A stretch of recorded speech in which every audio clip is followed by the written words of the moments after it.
total waste of money.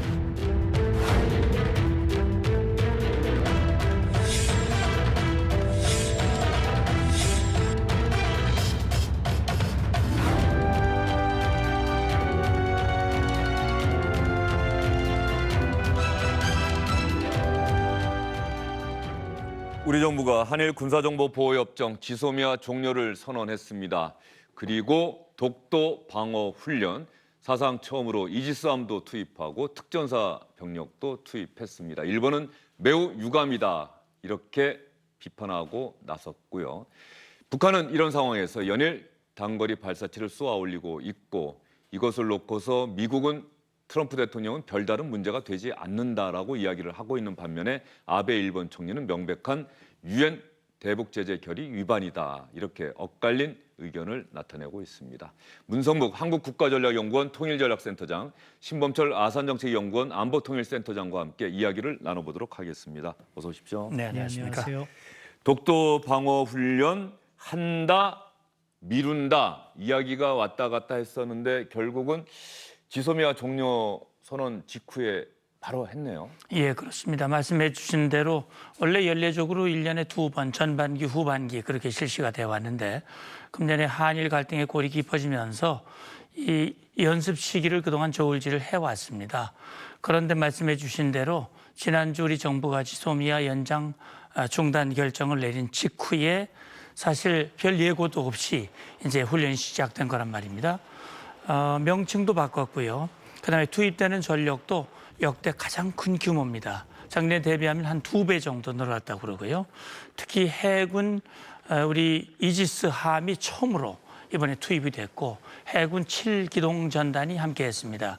그리고 지상 전력과 공중 전력까지 함께해서 독도뿐만이 아니라 울릉도, 다시 말하면 동해 일대 우리 영토를 방어하기 위한 그런 개념으로 이제 이번에 훈련이 실시가 된 것이죠. 그런데 그 방식도 좀 달라진 것이 뭐냐면 그동안은 일본을 의식하고 좀 자극을 덜 하기 위해서 로우키, 다시 말하면 이걸 공개를 좀 자제를 했는데 이번 같은 경우는 아예 사진과 모든 내용들을 그대로, 그래서 어떻게 보면 지소미아에 이어서 이번 동해 영토 방어 훈련이 모든 것이 결국 일본의 잘못된 결정과 행동에 대한 우리 정부의 단호한 의지를 보여주려는 그런 의도가 담겨져 있지 않나 하는 그런 생각이 듭니다. 그러면 말이죠. 많은 분들이 오늘 뭐 조간신문 보면 이지스함 특전사 전력 사상 처음으로 투입됐다. 여기에 상당한 의미를 부여하고 있는데 언론에서 그게 어떤 의미를 갖길래 그런 겁니까? 독도 방어 훈련에 이지스함이랑 특전사 전력이 투입됐다는 것 자체가 우리가 그만큼 독도에 신경 쓰고 있다는 뭐 반증이다. 뭐 이런 의미에서 그런 겁니까? 어떻습니까? 예, 아마 제가 생각할 때는 최근에 한일 간의 깊은 갈등의 고리도 있지만은 얼마 전 기억하실 겁니다. 중국과 러시아의 군용기가 우리 카디즈를 채집 떠나듯이 떠나들었고요. 영공까지. 예, 특히 침범했죠, 러시아의 조기경보 통제기는 독도 영공을 2번이나 침범을 했습니다. 그런데 그 사실 자체도 인정하지 않고 있고 사과하지 않고 있어요. 결국은 독도가 한일 간의 갈등이고 그때 당시에 우리 전투기가 투입이 됐는데 일본이 우리를 향해서 왜 자기 영토에 한국 전투기가 투입이 됐느냐라고 일본이 또 문제를 제기하는 어이없는 상황이 발생을 했습니다. 그래서 동해에 사실 작년까지만 해도 재작년까지군요. 한미가 강력한 이 연합훈련을 했는데 한미 간의 연합훈련이 축소되고 한미일 안보 협력이 느슨해진 이 틈을 타서 네. 북한과 또 일본, 중국, 러시아까지 그래서 이 지역에 대한 이 우리의 의지 그런 것들을 아마 과시한다는 차원에서 이번에 처음으로 그런 전력들을 투입한 것이 아닌가. 명칭도 동해 영토 수호 훈련으로 그렇게 조정을 한 것 같습니다. 뭐 일본도 의례적으로 우리가 독도 방어 훈련 또 시작하면은 왜 우리 영토에서 한국이 독도를 지키겠다는 훈련을 하느냐, 뭐 유감을 나타냈는데 뭐 이번에 일본의 유감은 예상된 거긴 하지만은 그럼에도 불구하고 국민들이 받아들이는 것도 다른 때와 다룰 수 있겠다 이런 생각도 좀 들어요. 예, 뭐 한일 관계가 안 좋다 보니까 감정적으로 지금 이렇게 치닫는 경향이 있는 거죠. 일본과 같은 경우에는 뭐 독도가 자기들 땅이라고 우겨대니까 기록을 남겨놓기 위해서라도 항상 우리의 독도 훈련이라든가 독도 이슈가 제기될 때마다 외무부의 성명으로 이렇게 나오는 경향이 있었습니다. 지금도 마찬가지 대응을 하고 있다고요. 그런데 일본의 반응이 생각보다 센 것 같진 않아요. 사실은 일본이 이 문제를 이참에 키우려고 하면은 자기들의 선박을 보낸다거나 뭐 이렇게 함으로써 긴장을 고조시키면 일본이 독도에 대해서 원하는 것은 무엇이냐? 이것을 국제 분쟁 지역화하는 거죠. 그런데 그 정도 수위는 아닌 거 봐서는 나름대로 일본도 자제를 하고 있다고 볼 수 있고요. 이번 훈련과 같은 경우에는 우리는 규모는 키웠지만 주권적 행위로서 지금 뭐 일본의 행동에 대해서 강대강대치를 하겠다는 정부의 의지가 있기 때문에 저는 취할 수 있는 조치라고 생각합니다. 다만 그 이전에 있었던 지소미아는 아쉬움이 크고요. 지소미아에 대해서는 또 신범철 박사님 그때 나오셨으면 신범철 박사님도 상당히 아쉽다는 얘기를 하실 뻔했군요. 네, 항상 뭐 저는 그렇게 예. 얘기하고 있습니다. 그때 이 봉영식 박사랑 양욱 위원이 나왔는데 두 사람 모두 다 이 지소미아 종료 선언에 대해서는 좀 비판적 의견을 많이 개진하시다 보니까는 패널이 좀 균형 잡히게 지소미아 종료에 대해서 지지하는 전문가들도 있을 텐데 왜 다 반대하는 전문가들만 나왔느냐? 저희는 몰랐죠. 두 분 다 그렇게 말씀하시기를. 아마도 안보를 예. 중시하는 안보 분야의 또는 군사 분야의 전문가라면 지소미아의 중단에 대해서는 찬성하지 않을 겁니다. 문성무 전 예, 장관도 저도 역시 마찬가지입니다. 마찬가지로. 예. 시청자 여러분이 참고하십시오. 저희가 그때 그렇게 섭외를 한 것이 아니라 나와서 들어보니까 네. 공교롭게 두 분 다 그랬는데 지금도 나오신 두 분들도 지소미아 종료에는 좀 비판적인 의견을 갖고 계신다. 뭐 지소미아의 얘기가 오늘 주제는 아니니까 이쯤하고 넘어가도록 하겠습니다.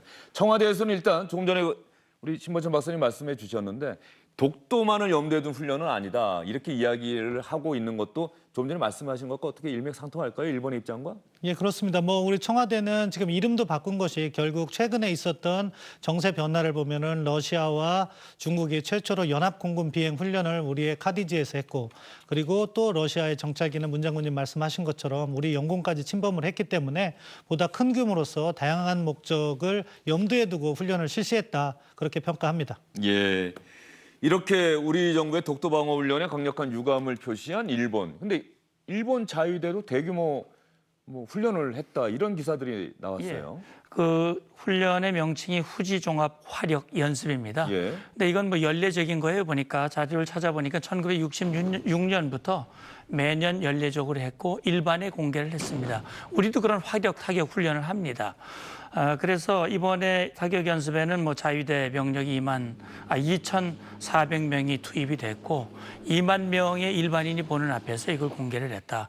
많은 이제 탄약들이 투입이 됐고 항공자위대도 거기에 참여를 했다 이런 얘기를 하는데 일본의 영토 다시 말하면 섬이 이 점령당했다는 걸 전제하고 거기에 타격하면서 그걸 탈환하는 그런 시나리오로 전개가 됐다고 합니다. 그래서 이것이 우리의 이번에 실시하는 이 동해 독도와 관련된 이 훈련의 대응 차원인 것인지 여부는 뭐 연결시키기는 어렵을 수도 있겠습니다만 어쨌든 일본도 여러 군데 센카쿠 열도라든지 또는 북방섬이라든지 영토 문제가 있기 때문에 그런 것들을 염두에 둔 그런 훈련을 하고 있다 이렇게 봐야 될 것 같습니다. 예.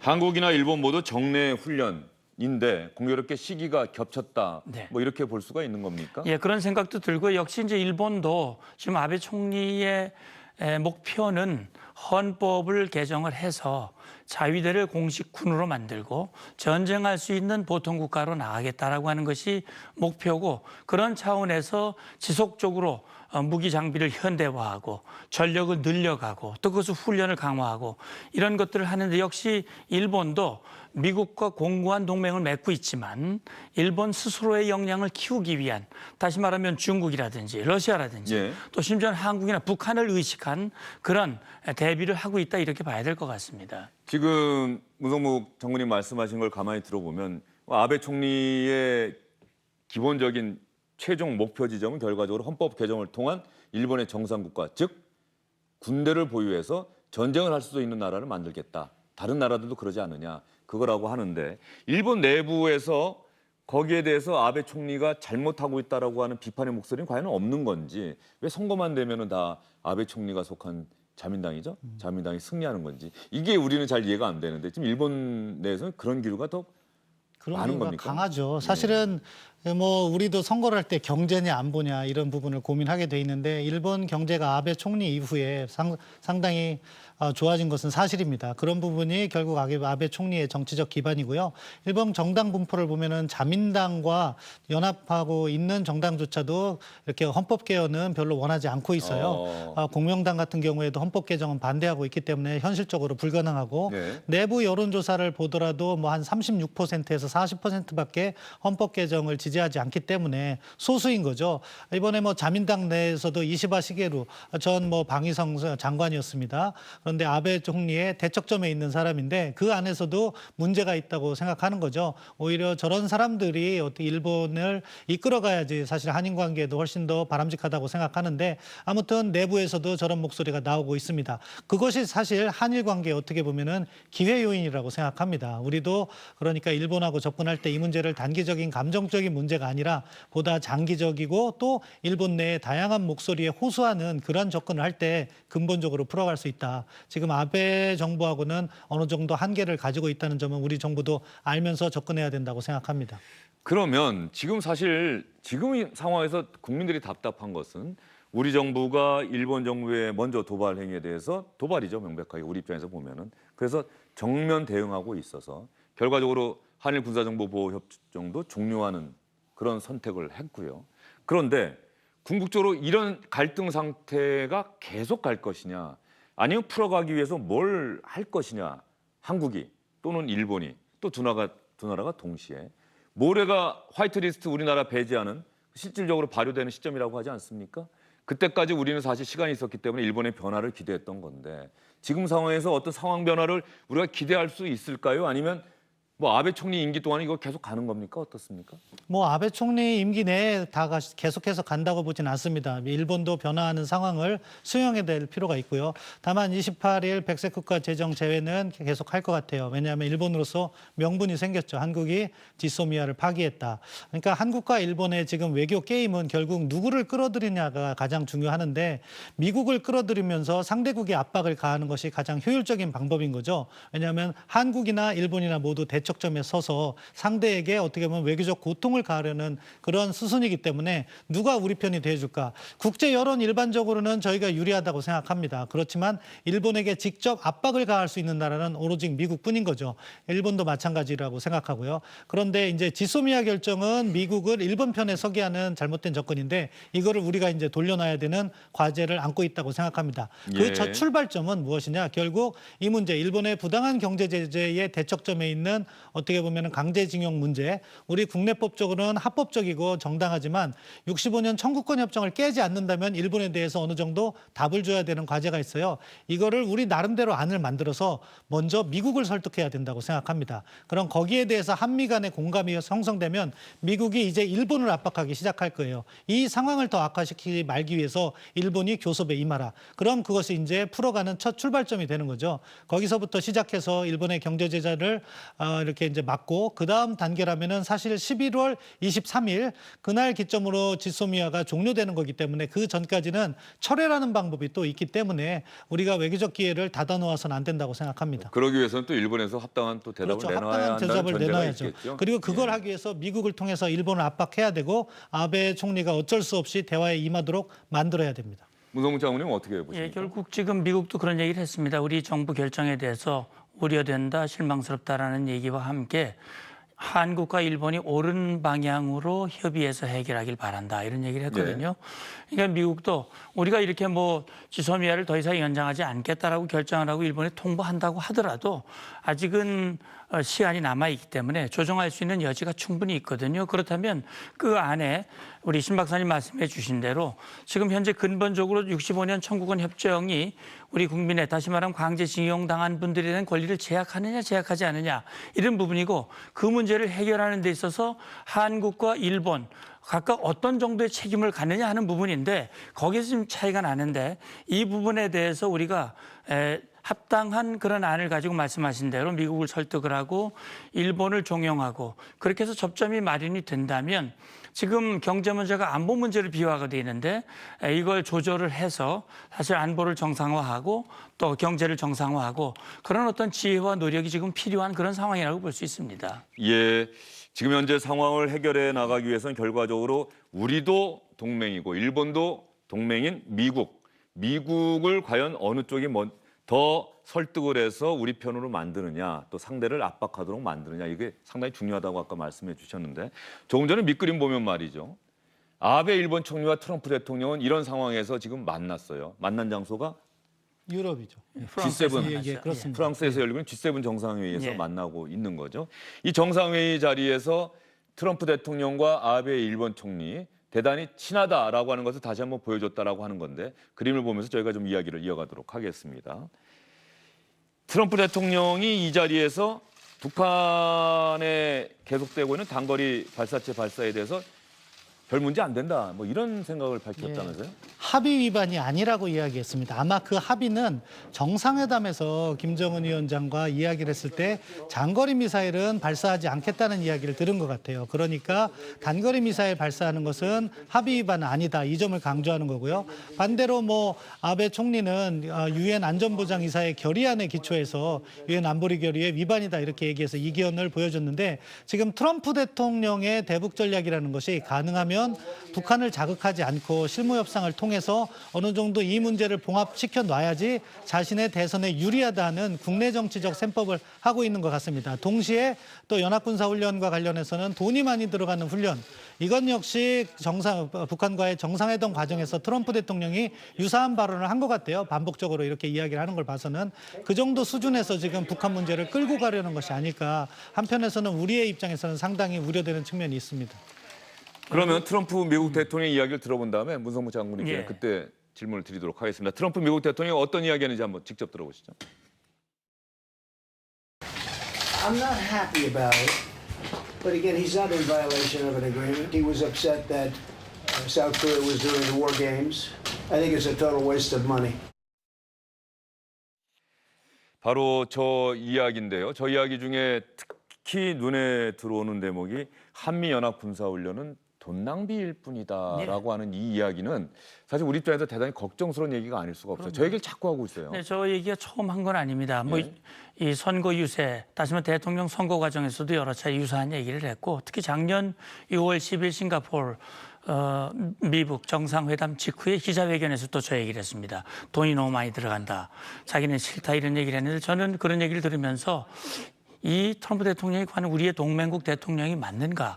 과연 전통적인 우리 한미동맹의 가치와는 전혀 다른 그런 얘기를 하고 있다는 것인데, 그건 방금 전에 신 박사님 얘기하신 그 내용과도 같은 거거든요.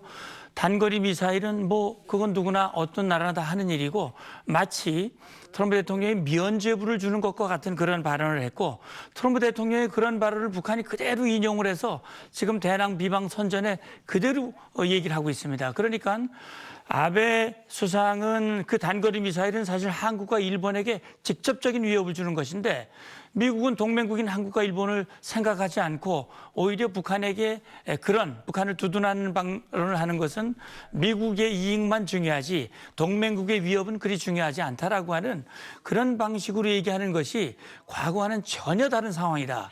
자, 한미 동맹이 흔들릴 수도 있고 균열될 수도 있다라고 하는 이런 위기의식을 제대로 가지고 대처를 하지 않으면 상당히 어려울 수도 있겠다라는 걱정이 드는 겁니다. 저는 여기서 그런 생각이 들어요. 지금 상당히 한국과 일본의 관계가 좋지 않고, 신박준 박사님 말씀하신 대로 이럴 때 미국의 생각과 선택이 대단히 중요한데, 그럼 미국을 우리 편으로 만들어야 되는 건데, 그런 외교가 필요한데, 아베 총리는 지금 G7 정상회의에 가서 트럼프 대통령과 또 따로 얘기할 시간이 있었어요. 또 평소에도 워낙 친하다고 소문이 났는데, 우리 문재인 대통령과 트럼프 대통령 전화 통화라도 하든지, 또는 뭐 강경화 외교부 장관이 폼페이오 국무장관을 만난다든지, 정의용 안보실장이 볼턴 보좌관을 만난다든지, 뭐 이런 식의 어떤 외교적 노력과 접촉, 이런 노력이 필요하지 않습니까? 아마 강경화 장관이 폼페이오 국무장관과는 전화 통화를 한 것으로 알고 있고요. 그건 이미 뭐 예. 외교장관과 국방장관 전화 통화를 했다고 하는데, 미국 입장은 이미 그때 나온 거 아니에요? 예, 그렇죠. 실망스럽고 그런데 우려스럽다. 이제 정상회담은 이제 한국과 일본의 국력 차이라는 거죠. G7과 G20. 어차피 어쩔 수 없이 G7이 지금 프랑스에서 열리고 있기 때문에 그 부분은 우리가 막을 수가 없는 것이고, 우리가 이제는 9월 달에 유엔 총회 계기에 대통령께서 방미를 하시면서 미국하고의 정상회담을 추진할 수 있다고 생각합니다. 그런 계기를 만들어 가야 되는데, 현실적으로 트럼프 대통령은 상당히 현실주의자고 이기주의자예요. 그래서 트럼프 대통령을 한 번 더 만난다고 해서 입장이 바뀔 것을 기대할 필요는 없다고 생각하고요.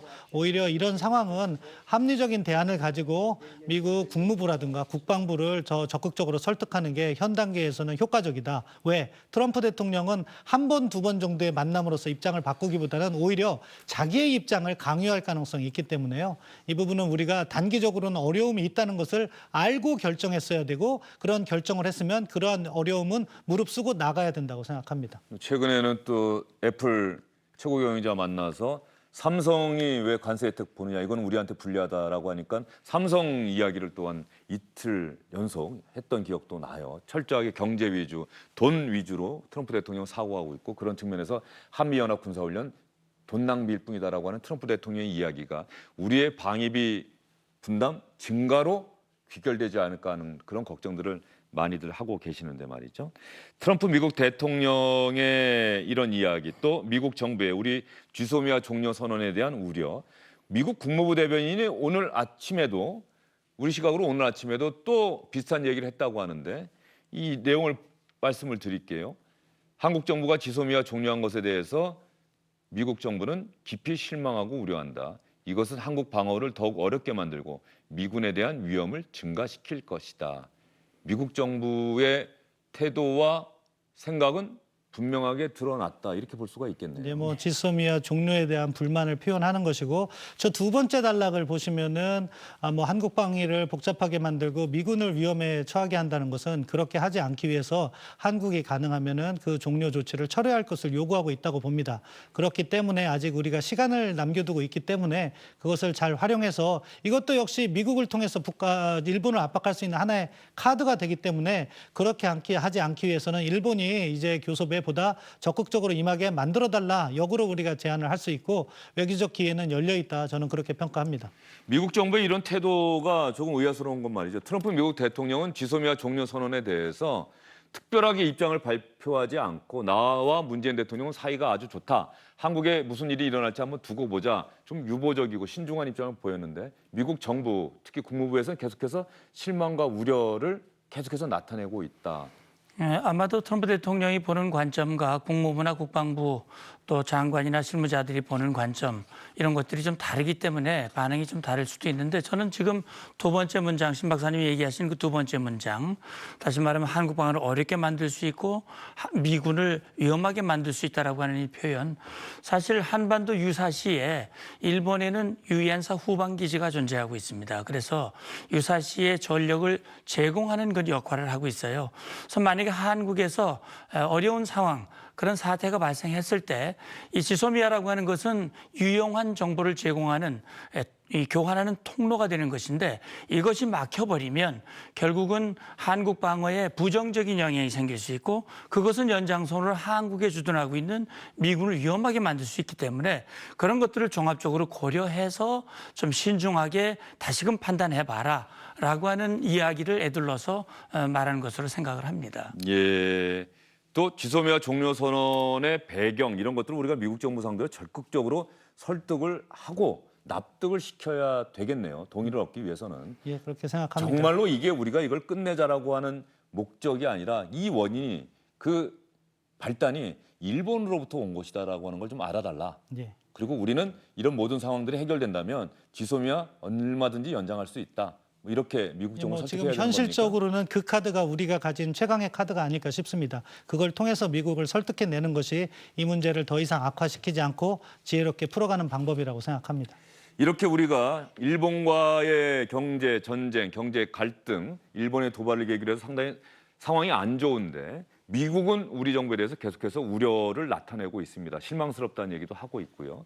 여기에 또 거들고 나선 게 북한입니다. 북한은 이제 아예 우리 정부를 상대하지 않겠다는 얘기를 계속해서 하고 있다고 하는데 최근에 북한이 내놓은 뭐 논평인가 한번 볼까요? 그걸 보면은 말이죠. 우리의 정당한 주장에 넋을 잃은 남조선 당국이 구구하게 늘어놓은 변명들. 낚아죽이 얼마만큼 두껍길래 이런 뻔뻔스러운 넋두리 지린가. 우리 민족끼리 대남 선전 매체를 통해서 했던 얘기인데 저게 뭐 때문에 저런 얘기를 또 한 거예요?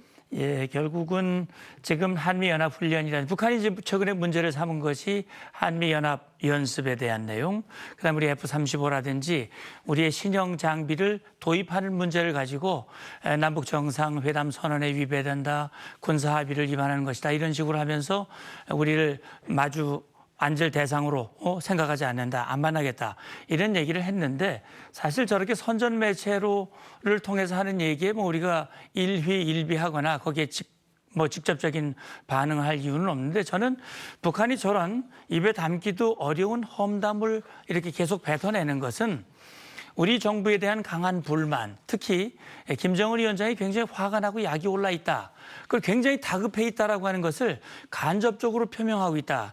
김정은 위원장이 자기 입으로 직접 얘기하지는 않고 있지만 그런 매체들을 통해서 우리 지도자가 이렇게 불편해하고 있으니 자, 한국 정부 우리와 대화하고 싶으면 우리가 원하는 그 안을 들고 나와라. 우리가 요구하는 것을 들어라. 라고 예. 하는 것을 애들어서 얘기하고 있다 이렇게 봅니다. 북한 문제도 생각대로 잘 안 풀려가고 있고 북한은 우리를 통하지 않고 직접 미국과 통하겠다.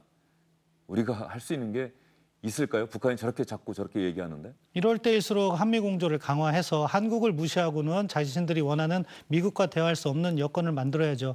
결국 외교라는 것은 어떻게 주변 환경을 조성하는가의 문제라고 보거든요. 북한으로서는 지금 자기가 유리한 고지를 점했다고 생각하기 때문에 계속해서 한국을 배제한 채 미국을 밀어붙이고 있다고 생각합니다. 그러면은 우리가 그 부분에 있어서 북한의 요구사항을 수용하는 것이 아니라 우리 나름대로의 위상을 보여줌으로 해서 북한이 다시 방향을 바꿔서 한국 쪽으로 오도록 만드는 것이 바람직한 외교의 방향이라고 생각합니다. 그렇기 때문에 북한이 잘못된 발언을 한다면 우리도 매번 대응할 필요는 없지만 따끔한 소리를 하고 미국이 우리의 이익을 배제하고는 북한을 만나지 않는다는 점을 확실히 밝히도록 함으로써 다시 한번 한국이 이 상황에서 중요 플레이어가 될 수 있도록 만들어야 된다고 생각합니다. 예, 한마디만 더 알겠습니다. 드리면 예. 우리가 대화를 연연해하고 조급해하지 말고 우리와 대화하지 않으면 북한이 늘 손해 있다라고 하는 인식을 갖도록 만들어주는 것. 그것이 현명한 해법이라고 생각합니다.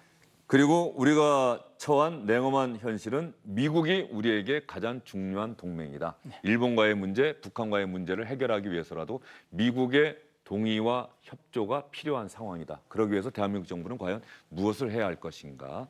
시청자 여러분도 같은 생각 한번 해보시길 바라겠습니다. 두 분 말씀 잘 들었습니다. 감사합니다.